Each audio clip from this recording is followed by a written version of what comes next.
Good evening, everyone. Thank you for tuning in for today's lecture, which is part of the Women in Surgery Interest Group lecture series.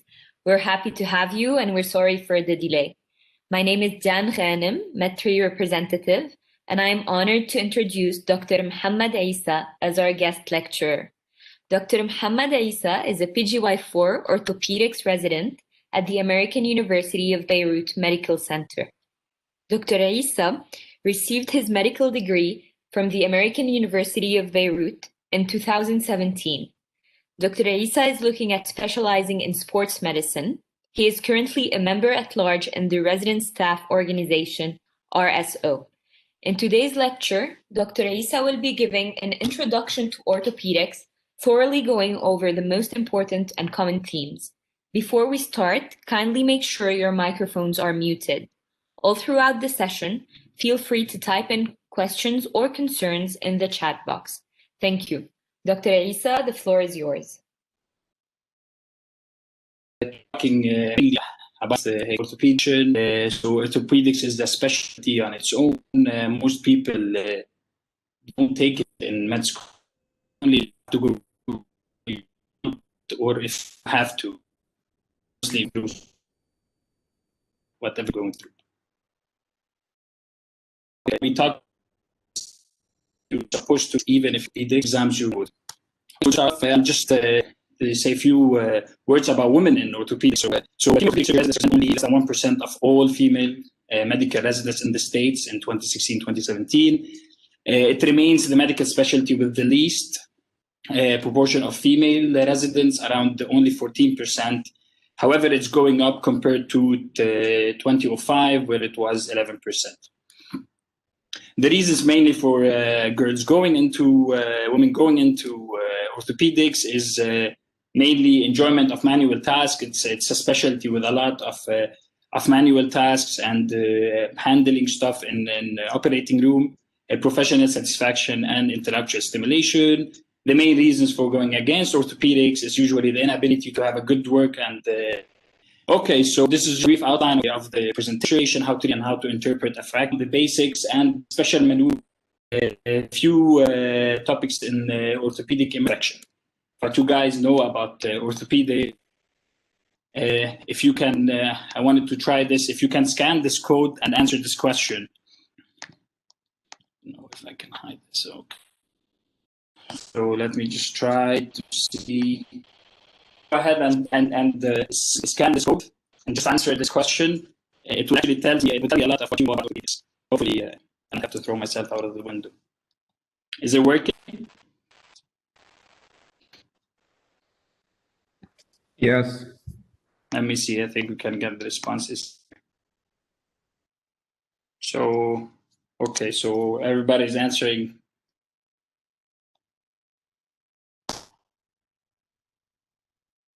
We will have few questions throughout this lecture, so you guys can be ready for that, so we don't waste time on.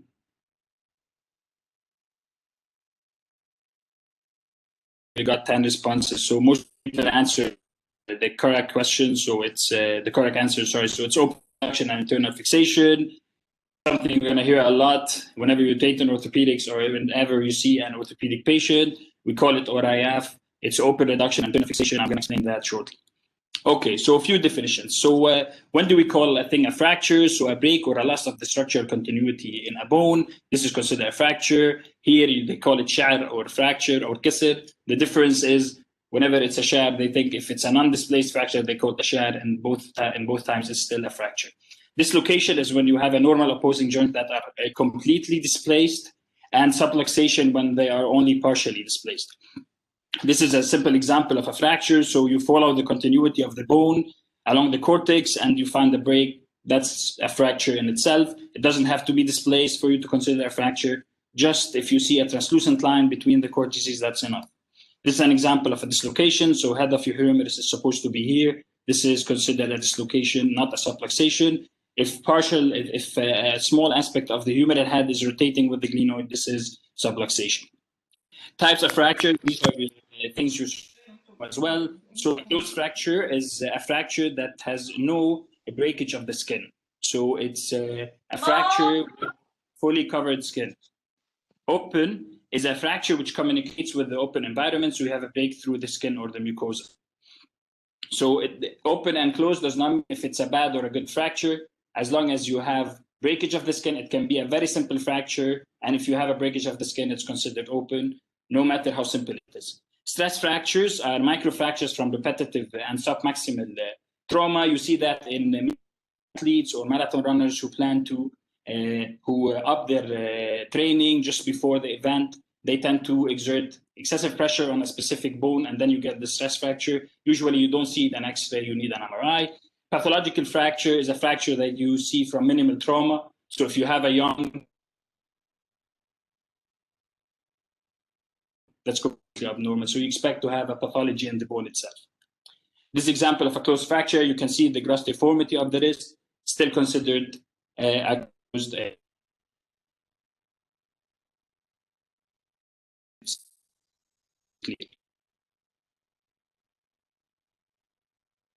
So you open the skin to reduce the bone, then you're internally fixed. So you're putting something inside the body to inside the bone, beneath the skin to fix the bone. There's also a fracture, but it happens in locations where you have a tendon or a ligament. It has its own implication. I'll talk about that. Comminution, you would hear us a lot talking about comminution. It's a fracture more than two fragments. When we say comminution, that means a fracture that most likely have a tendency to be surgical and not managed conservatively. This example, as I said, so open reduction, you open at the fracture, this is a fracture of the olecranon, you reduce it, so it's open reduction, and then you fix it internally with big screws. This is the avulsion fracture. So here, as most of you would know, this is the insertion of the ACL. So you have a fracture here. This is a small fracture. Somebody would say, you know what, you don't need to do anything for it. But the fact that this is where the ACL inserts, so you have to treat it as if it's an ACL tear. And this is an example of comminution. You have 100 pieces here. So this is what we consider a comminuted fracture. You can have 2 or 3 pieces that would be enough to consider it comminute. Arthro of a joint means, so you see us using that a lot. Arthroplasty, so that means replacement of a joint. Arthroscopy means inserting a scope into the joint. So laparoscopy, the laparo is the abdomen, so laparoscopy is inserting a scope into the abdomen. It's the same concept here. This is hip replacement, and this is the idea of arthroscopy with having scopes inside the joint. This is the meniscus, as we can see it here, the median meniscus. Okay, so radiographic interpretations. So in this section, you need to be able to effectively recognize and communicate specific fractures. You will all rotate in emergency medicine. You will call the consultant. You need to have at least an idea, give him at least a small idea of what fracture it is and what he's. For you to communicate a free to metric in itself. Epiphysis, metaphysis, diaphysis, I think you all know that. Usually what we say is whether it's around the joint, the epiphysis, metaphysis, or we shaft.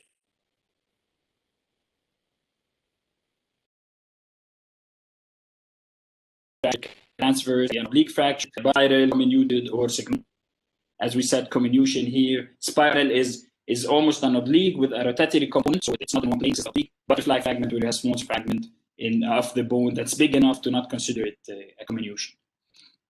Apposition, so means how much overlap you have between the bone. You need to have overlap for the bones to heal, because if there's no overlap, it will never heal, even if you fix it in place. Angulation, how much is the angle between the two fracture segment, rotation, shortening. These are all implications whether you need to do surgery or not, but at least to be able to communicate them to a consultant. Salter-Harris, it has a specific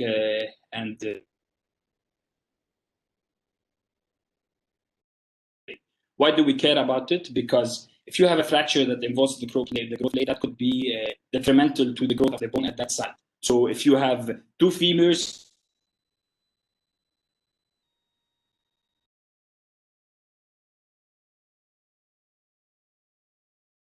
femur at the age of it, that could be something about it. You would lose them like 10 or maybe less centimeters in the contralateral side.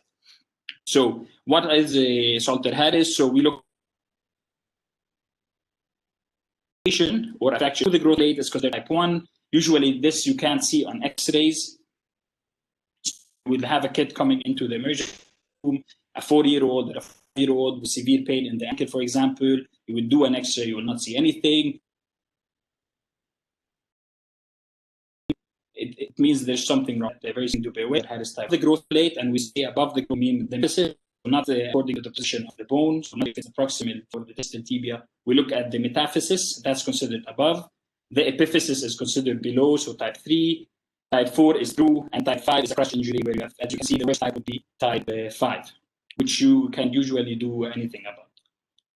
So this is just a way to remember it. So Salter, so S is straight across or separation, A is above, L is lower, TE is through, and R is rammed or crushed. Just for you to have an idea, just Salter and use this mnemonic or that you can find just to remember.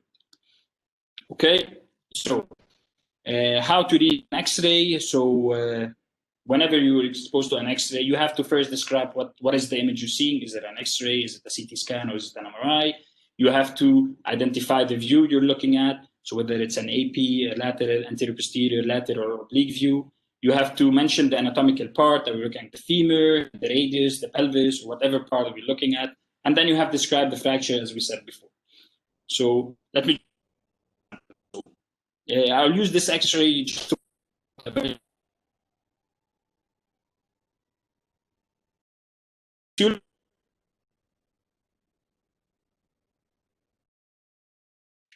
you now that there's no fracture.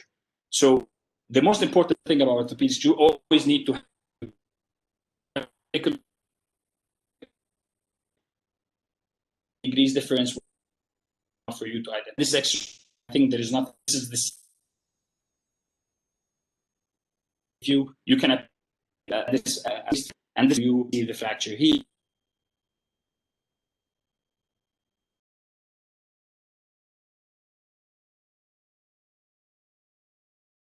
This X-ray of the ankle showing a spiral to know. I can mention the displacement. It's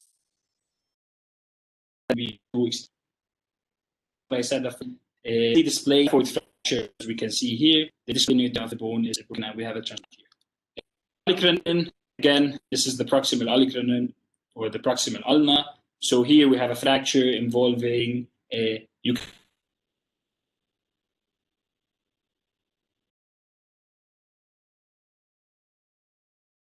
can minus pieces, you would call it a commuted fracture.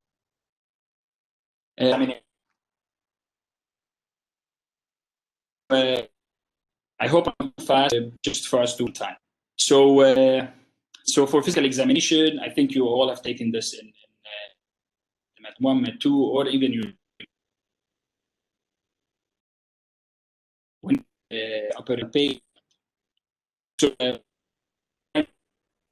if you just remember these, whenever you're writing medical pain, you would explain whether there's pain, whether there's redness, swelling, warmth, any gross deformity, or loss of function.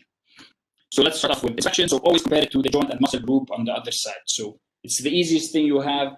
He might have a funny looking elbow. You look at the other side, that's the same thing. You know what? It's nothing to be worried about. He can have weakness in a joint. He can have weakness in a muscle. If it's on the other side, then it's a reassuring sign. So not every time you see something that's not typical, just compare it to the other side. It's the easiest things to do. Palpation, you palpate it systematically, so you just don't put your hand everywhere. Just you know exactly almost where most of the things are. So the patella, the medial side of the knee joint, the lateral side of the knee joint. So do that systematically to both joints to assess it properly. Range of motion. So we have active and passive range of motion. Why do we do both? Because usually whenever you have an active motion with no passive, when you have pain with active range of motion and not with passive range of motion. So when you move the joint yourself as an examiner, so active means it's most likely related to the muscle, whoever is moving the joint. So it could be a tendinitis, some sort of tendon tear. It happens. So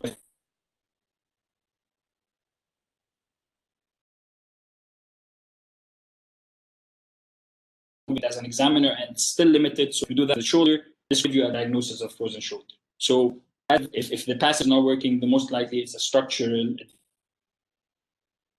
in the joint you're studying. You have to remember that you have quite a lot of range of motions for each joint. I'm not going to go over them all. So shoulder, you have abduction, adduction, flexion, extension, internal rotation, external rotation. So it's a quite mobile joint. Just need to be aware that it's not only one motion. So no joint in the body, just do one flexion, extension. So even the back, flexion, extension, lateral bending, rotation. Vascular, you're going to see that a lot. So you might be called for calf pain. You go, you assess it. You cannot tell them, you know what, I'm just to miss out on an acute lifetime. You have to learn in the lower XT, assessing neurologic examination, the sense of the power. I'm not going to go into this. I think most of you guys know that. Okay. Special I'm sure you will ask at one point in exams, or so I'm going to make them a lot. They're just few exams. Each muscle you have to know. So let's go into this is the suprascapularis pain. It can tell you what sort of this. If then that could point to some sort of a tear. And to the shoulders. So whenever you have somebody who has a shoulder dislocation, you get the capsule of the shoulder, making it more prone for dislocation. How do you assess that? So you ask the patient, this is the apprehension test. You ask them to lay back on the bed, abduct their extremity, you externally rotate it, and then you externally rotated this part. The patient would tell you that they're feeling that the shoulder is popping out. Apprehension test. How can you make sure that this test is sensitive enough? You would do the Jobs relocation test. So what you do here, you would push with your other hand after doing the extreme external rotation, push the humerus down. So it's as if the shoulder if you have the pathology here, the shoulder will have a tendency to pop out this way. By you applying this pressure, it's as if you're stabilizing its place. They would tell you, you know what, I don't have that feeling anymore. So these two signs usually point out that you have a capsular injury after a shoulder dislocation. Carpal tunnel, I think you all know this. So tunnel sign, you percuss the median nerve at the wrist. If they get numbness in this location, you would assess as a median nerve entrapment. Phalanx sign, you will ask them to maximally flex their wrist. You can do that this way and ask them to do that in the clinic. This will allow you to compare both sides at the same time. So if they tell you, you know what, I feel this side is numb, the other is not, that could point out to carpal tunnel syndrome. ACL, this is also a very common pathology you're going to see. So the anterior drawer test, you ask the patient to lay down, you put it at around 90 degrees. You can sit or try to support the foot at this side, and then you just apply anterior force to the tibia, and then you will see if you have any anterior translation of the tibia relative to the femur. The thing is about this that sometimes it tends to be subjective. So the best way to eliminate that is just to compare to the other side. So let's do the other side. Oh,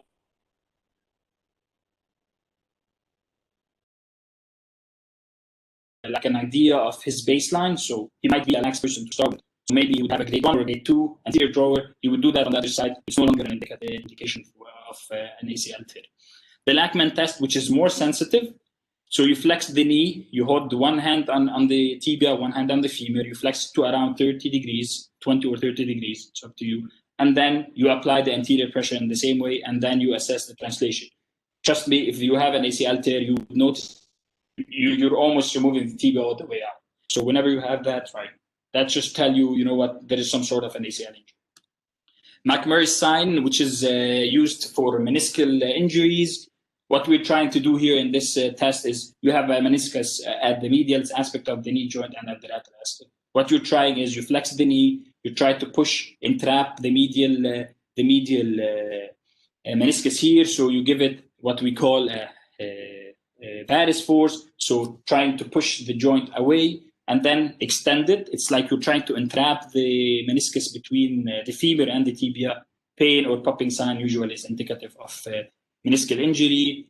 Most of your patients you'll see in the emergency room, they're in too much pain, you cannot do that. So it's not like a test you can do on a regular basis.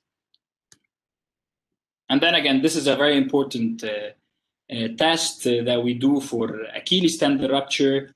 So it's called the Thompson test. So here what you do is you ask your patient, so whenever you call an orthopedic consultant, and trust me, you will call them a lot when you're in the emergency room, you cannot tell them, you know what, come see, I think I have an Achilles tear without having done the Thompson test. So it's a very good test. It tells you a lot about the Achilles. If you've not done it, you know what, you've not read a thing about the Achilles. So what you would do, you would ask your patient to lay prone on the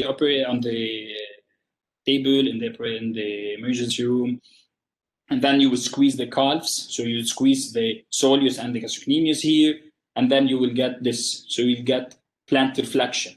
So this means the Thompson test is negative. So you have an intact Achilles.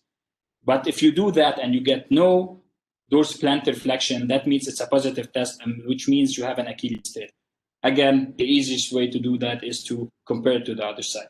So if you do it on the other side, you can compare it. If it's not the same, then there's some sort of Achilles tear. It doesn't have to be complete. You can do an ultrasound or an MRI to assess it further. So again, sorry, we're gonna about just to have an idea if everybody is following up and at least everybody's getting what I'm trying to explain here. So just scan this code now. It will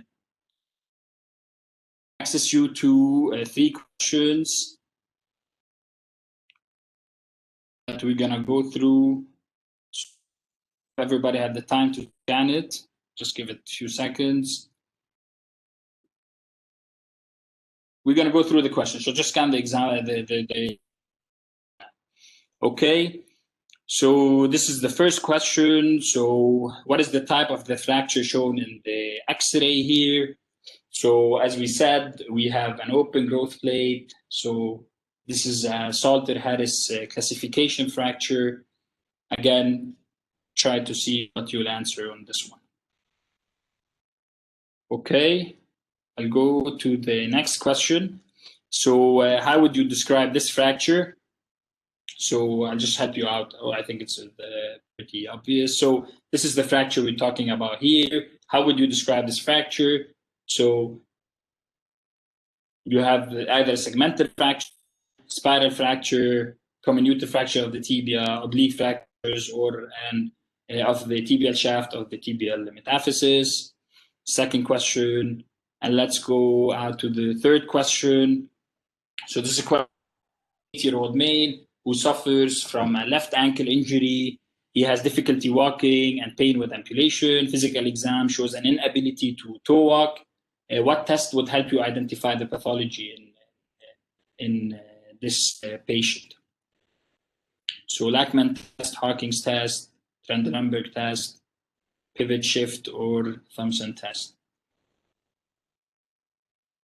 So for this question, most of you guys answered the Salter-Harris type 2, and the other majority answered type 3. So let's go over it. So the correct answer is type 2. So as we said, this is the place where you have to pay attention that when we say Salter-Harris, we are mainly talking about the relationship to the growth plate. So this is in the metaphysis. So even if you look at the X-ray, you would say it's below growth plate. But again, as we said, you look at this is the metaphysis area. So this is fracture in the metaphysis, so it's considered above type 2. How would you describe this one? So this is actually a spiral fracture. So this would be to eliminate all the other options. So it's not a comminuted fracture. You don't have small fragments at the site. It's not an oblique fracture because you have 2 fracture lines. It would be if these were 2 actual separate fracture lines, then it would be a segmented fracture, which it's not. It's not an oblique fracture, it's a spiral fracture. So you have the line starting all the way from here, making this rotation around the tibia and going all the way down here. I think this one was pretty easy. So easy because I didn't explain the other 3. So it was between Achilles tear, which you would treat, which you would identify using a Thompson test. Okay, so just a few words about orthopedic emergency. So we'll go over the mostly question topics in this part.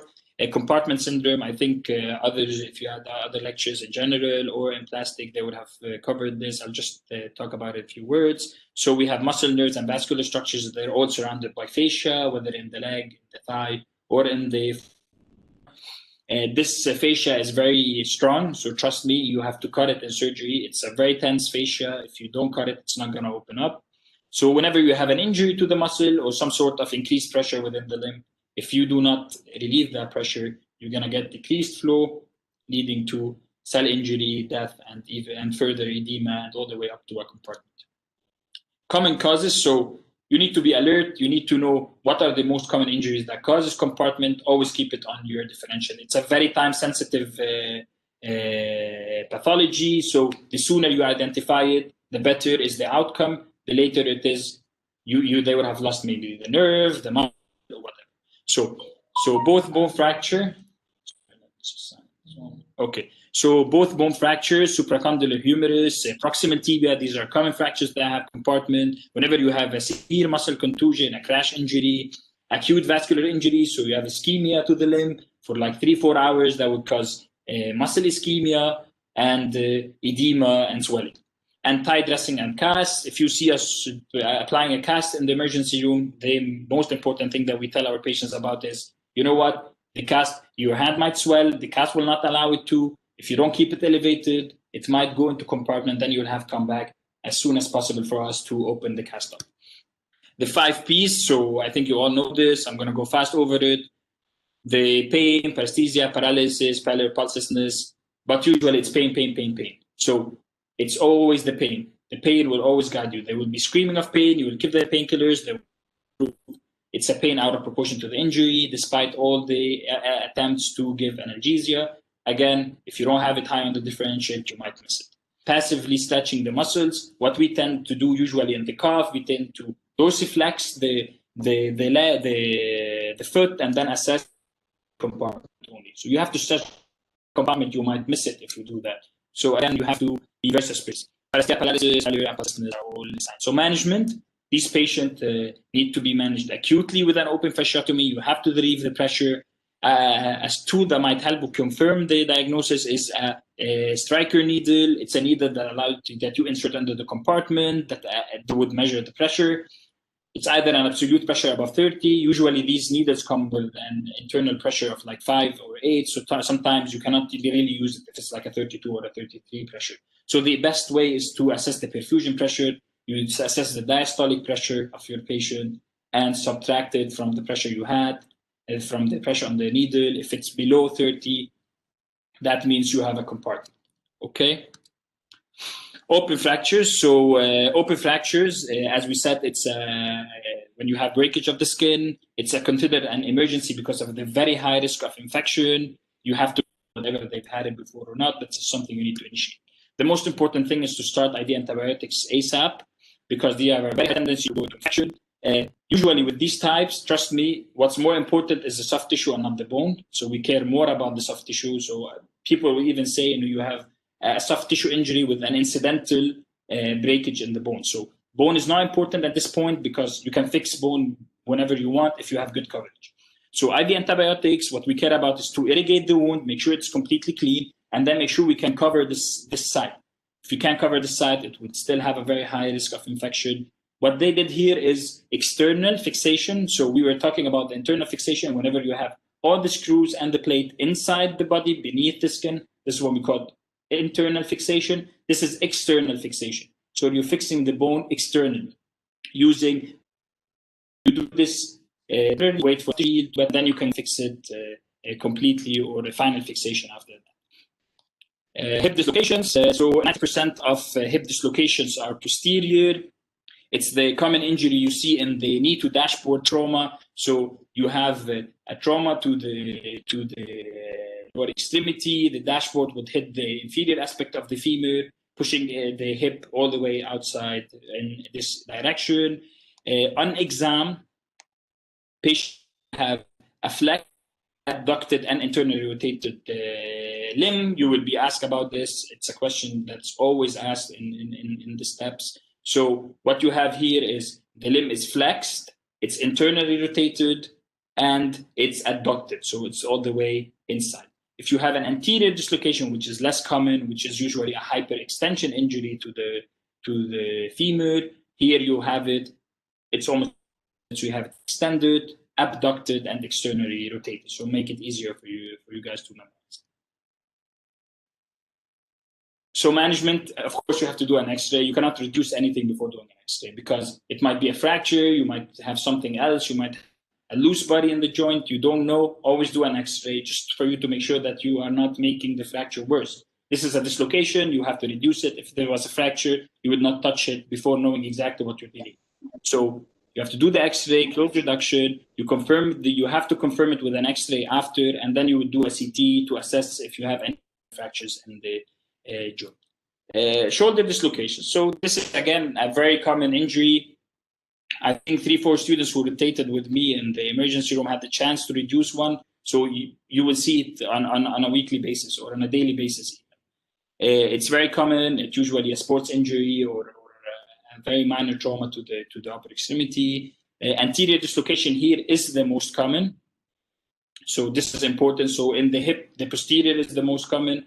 In the jaw, in the shoulder, it's the anterior. When you look at the extremity, it's abducted and externally rotated. Posterior dislocations are rare. Usually it's the opposite. It's adducted and internally rotated.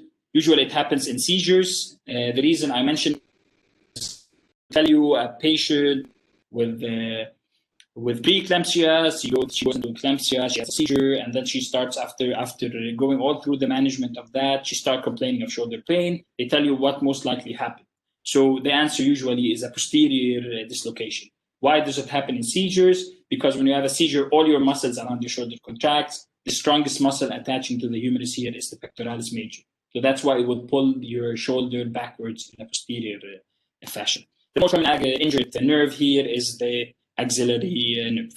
Again, similar to the hip, you will have to do an X-ray to assess what you have, what you're dealing with. So for instance, here, the humeral head is all the way behind the glenoid. So it's supposed to be here. It's all the way up here. So I would expect this to be a very difficult reduction.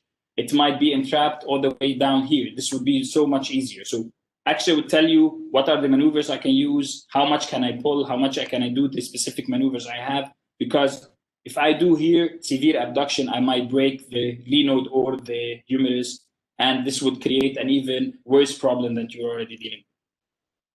These patients might go into having a chronic shoulder pain. The reason I'm saying this also is a question that you will be faced with. So whenever you have somebody who had a shoulder dislocation and start complaining of shoulder pain, it's very easy. If he's a young patient, you would mostly expect him to have a labral tear or a capsular injury. If it's an old patient, so if it's 40 and above, you would say, you know what, it's most likely a rotator cuff tear. Knee dislocation, again, this is extremely rare. You only see that in major MDs. So anterior here is almost as common as the posterior. However, anterior is slightly more common. It's a hyperextension injury. Usually it involves the PCL tear. The reason I'm mentioning these two, actually, I was asked by one of your colleagues.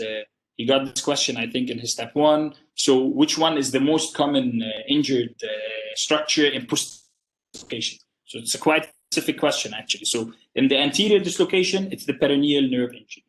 In the posterior dislocation, which is a dashboard injury similar to the posterior hip. Let me just go to show you what I mean here. The femur of the femur, you get the posterior dislocation at the lower aspect, so here of the knee.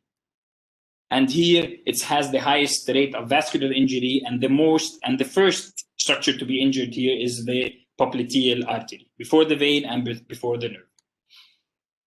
Necrotizing fasciitis, I'm sure somebody else has covered it. It's an acute thing. You have to be very suspicious of it.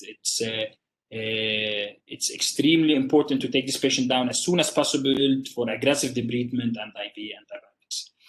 Neurovascular injury, we talked about that, so you have always to be aware of this. If you fail to recognize it, it could lead to ischemia, necrosis, or the complete loss of the limb. You do the brachial index, ankle brachial index, which is the easiest to do. I think it's covered by somebody else. It will tell you, you know what, if it's less than 0.9, you will have to do more imaging if the extremity is well perfused and warm enough for you to do something else. Again, the neurovascular status, you have to do it. You have to do it pre-reduction and post-reduction. So we'll have shoulders, we'll have displaced fractures that we would reduce in the operating room. Why do we have to document it before? Because he might come in with a nerve injury already. I reduce it, he doesn't have any activity in the nerve. You know what? It's nothing to worry about. He came in with no active nerve. The problem will happen, you know what? If you come in, you reduce it, and damn, you know what? He's not moving his wrist. Did he have that before or after? I don't know. So this might even cause you to go for an operation on somebody that you might not have, should have gone to if you had assessed the nerve pre-reduction. If you have a pulse or a nerve function before reduction, you do reduction, it goes away, then you have to, you know what, put it back in place. Read this. These are the anterior shoulder dislocation. You expect to have axillary nerve injury, so you have to assess it. Nerve, which is a division of the median nerve. Pediatrics, so clubfoot, it's usually a congenital foot condition. It's hindfoot equinovarus, midfoot cavus, and forefoot adduction. I think this is Chinese to most of you guys. I don't expect you to know this. This is just look at this image. You know what? It's not. It's very hard to miss. You would have a kid who have this. Their extremity is adducted. It's going all the way in and all the way supinated in this fashion. It's very hard to miss. It's a very common pathology here you see. The good thing about this, you know what? If you catch it early, serial casting. If you rotate through the NICU, you will see many of these small kids having, you know what, a cast that we change every week to try to correct this pathology a step at a time, and most of them will have a complete normal recovery after this. Okay, so DDH, developmental dysplasia of the hip. Again, this is a very important disorder of hips you see in kids. 0.1% are bone dislocated hips and 1% are luxation. Why is this very important? This is very important. And know why it's important. Because this is a pathology. If you manage it after birth directly, you would prevent the patient having a very, very smooth path. And it takes time for you. We'll have 9 in a minute. You might have surgeries, you'll have surgeries, 3-4 surgeries, and they would not, trust me, most of the patients that we have with this, they're never happy.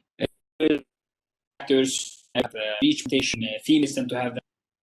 Diagnosis is something you all have to know. You will do it on every single newborn you will see in the nursery. Every single one goes through these 2 tests. So the Barlow test and the Ortolani. So the Barlow is actually dislocating the hip. So you will apply pressure posteriorly. So you will move the extremity this way, adduction, and posteriorly to see if you dislocate it. You will feel like that is how do you place it in again? You would do the Ortolani, where you would do almost the opposite. You will move it backwards and anteriorly. So when you do that, you will feel it popping back in place. These 2 tests are very important. If you have them, most of the time, orthopedics are consulted. X-rays are unreliable in this population of patients. They're still too small. You have no ossified bone in their femoral heads. Ultrasound is the modality to go for. If the test is positive, you know what, you don't even need an ultrasound.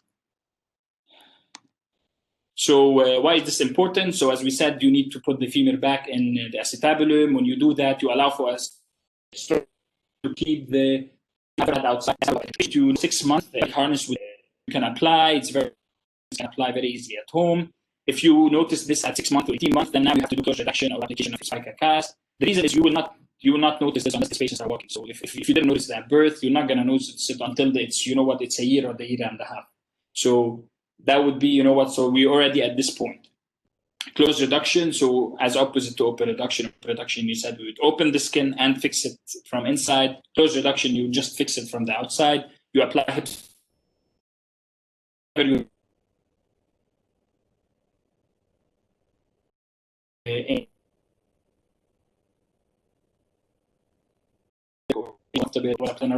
Harness, go fast, you fail, and you know after then you now have to cut bone. There is no way for you to fix the pathology except for cutting bone to align the limb the way you want. You do that, you lose length, you any problem. So this is an example of the pelvic harness. So it's a procedure you apply to the lower extremities and around the shoulder. It will keep the hip adducted. Sorry, they will keep the hip abducted, so far from the midline, and flexed. Make sure that the hip joint, that the femoral head is in the acetabulum. If this doesn't work, this is the hip spica. So this is a cast. So you can't remove it and apply it. You know what's fixed in place. And at the same time, have a click. So it's not a full-blown positive What we ask you here is do first keep their lower extremity. Even if they don't have a hip injury, the kids we used to do keep adducted, like let them have their as possible. This is it's an unknown etiology. Usually they come with pain. X-rays would show you in the time zone. So we have early stages. We have flattening. It's cause of hip pain. SCFE is skipped capital femoral epiphysis, which is also a very common pathology. You will see it usually in very chubby adolescent boys, so 10 to 12 to 14 years of age. It's obesity, African American and hypothyroidism risk limb to bear weight, and they have painful. Why is this important? This is about so like slipping further. Usually, that if they go straight away about that, it's not going to be very surgery, and you will save them having to do 2 surgeries at 2 different times. Child abuse. This is important. You will see it a lot if you go to train in the States. It's an extremely important topic you have to cover. Always have a suspicion of child abuse whenever you have a kid, because you know what, less than 3. It's a discrepancy in the history of the physical exam. What doesn't add up, you can't fracture this if you did that. Current trauma or delay in seeking medical care. Long bone fractures, any kid below 3 years of age, you should suspect child abuse. The multiple old scars or healed fractures, bizarre injuries are all reasons to suspect child abuse. Infection, I'm just going to talk a few words to osteomyelitis. Whenever you ask about infection in orthopedics, the safest thing to say is Staph aureus. If you have to, always say Staph aureus. Group B, streptococcus. Other than that, whenever you have osteomyelitis, the first guess should be Staphylococcus aureus. Okay. So what you will see, this is an extreme case of infection. You just see bone around the bone. You do inflammatory markers, you assess for improvement, you give antibiotics. If there's no improvement or any collection around it, you will drain it. Septic arthritis, this is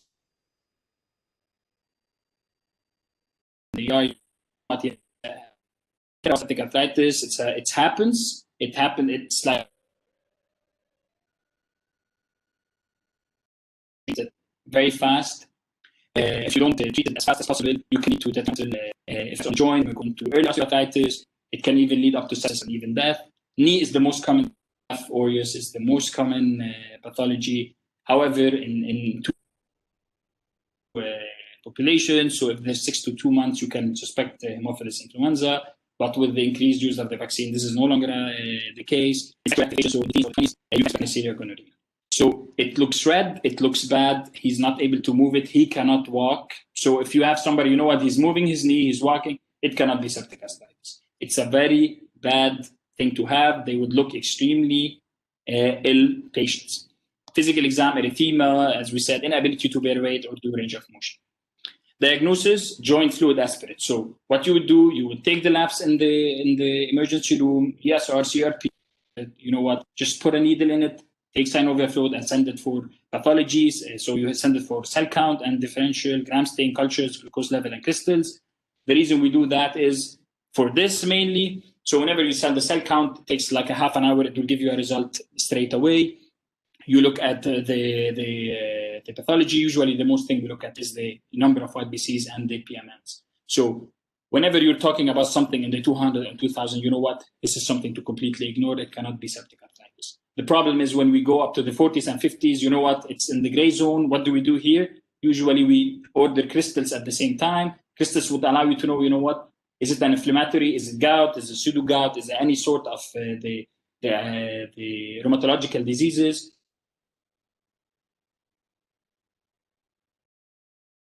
Look more towards septic arthritis.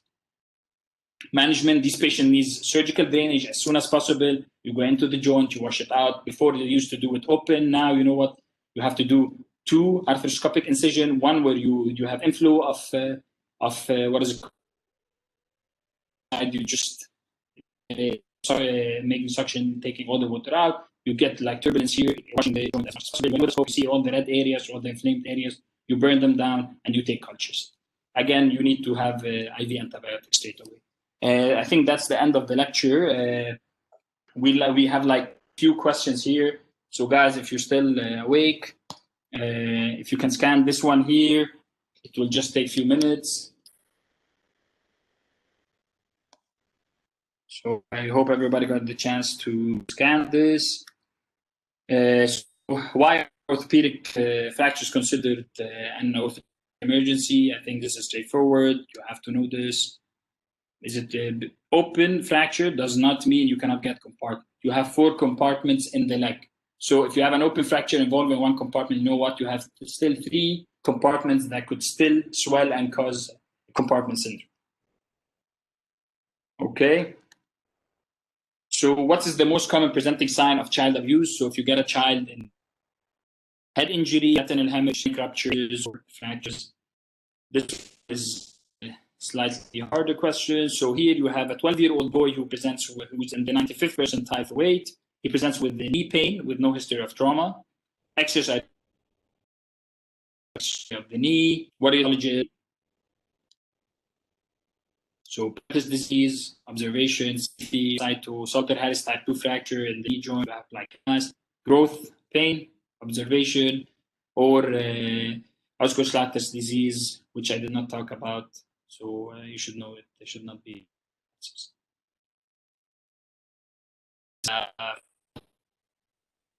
The injury figure here, and externally abducted and externally adducted and internally rotated, or adducted and internally rotated. Okay.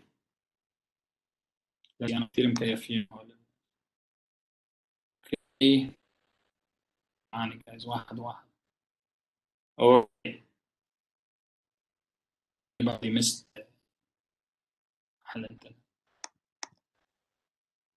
Okay, we can go through the answers anyway. So again, orthopedic emergency because it's you have a very high risk of infection. Most common presenting sign of child abuse is whenever you have skin cuts or bruises. This is so what I try to highlight here, that many patients who come in with hip pain, with hip pathology, complain of knee pain. So they will tell you, you know what, I have knee pain. You would look at the So whether it's septic arthritis of the joint, Barrett's disease, or SCFE, always whenever they come with knee pain, make sure that you assess the hip. So in this case, we have slight slippage here of the capital epiphysis.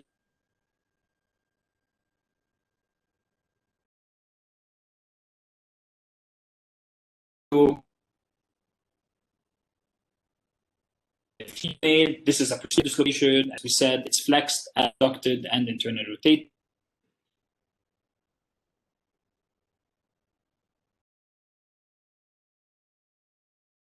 Seen here, you're dealing with in the nerve. This fracture is very common. It's a fracture. Whenever you see that, you know what, it should be a reflex. This is the radial nerve, the most common.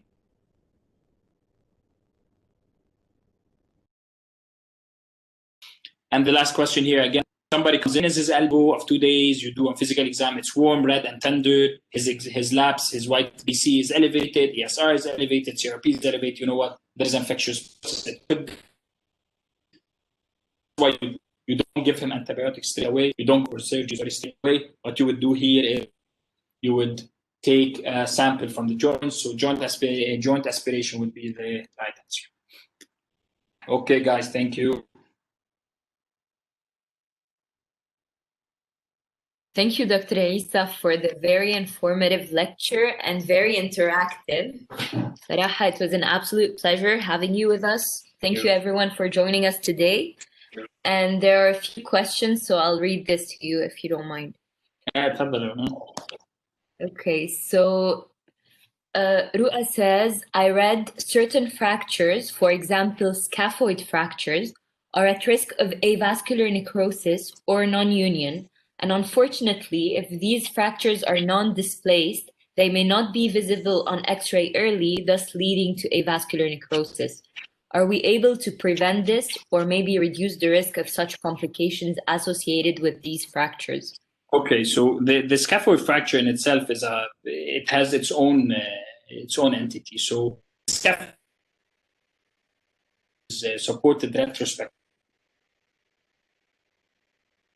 to the distal pole, and then it brings back to the proximal pole. The reason I'm saying that, so it's like a watershed area at the scaphoid. So whenever you have a scaphoid or suspected scaphoid injury, you don't rely on the initial X-ray. So you know what? They have the typical fall, they have the typical pain in the snuff box. You do an X-ray, it's normal. You have two options here. You cannot exclude, even if the X-ray is normal, you don't exclude the scaphoid fracture. What you do here, what we do to the patient, if the X-ray is completely negative, we ask them to get a pre-made splint that keeps a thumb spica. So it's a splint that holds the thumb along with the wrist and an extension that keeps it in its place. And then we ask them, you know what, repeat an X-ray in 10 days, and then we assess the new X-ray with the pain. So if they come back with an X-ray that still is normal and the pain is much better, you know what, it's most likely nothing. If there's still severe pain and the X-ray has any signs of fracture, we would treat it as a scaphoid fracture, and then we have a thumb spica for 6 weeks. So scaphoid is a peculiar bone that we treat differently than any others. Thank you. Do you always need to do an X-ray before correcting a shoulder dislocation, and how soon should it be corrected? Okay. Yes, you always have to do an X-ray. You never reduce anything before you do an X-ray. Trust me, I've seen many, many pathologies. I've even had it in the emergency room. They thought it was dislocated. It was not dislocated. You're just walking your way around a broken humerus. I have had an elbow who looked like a complete elbow dislocation. When we did the X-ray, they had a completely displaced supracondylar fracture. So you have to do the X-ray. The reason we reduce, the longer it takes for you to reduce, the harder it gets. This as long as the faster you do the reduction, the muscles are still not like contracted fully in their place. The capsule is still stretchable. The longer you wait, the harder it is. So if somebody comes after 6 hours, they will most likely need a surgery to reduce the joint. Great, thank you. Does anyone have any other question?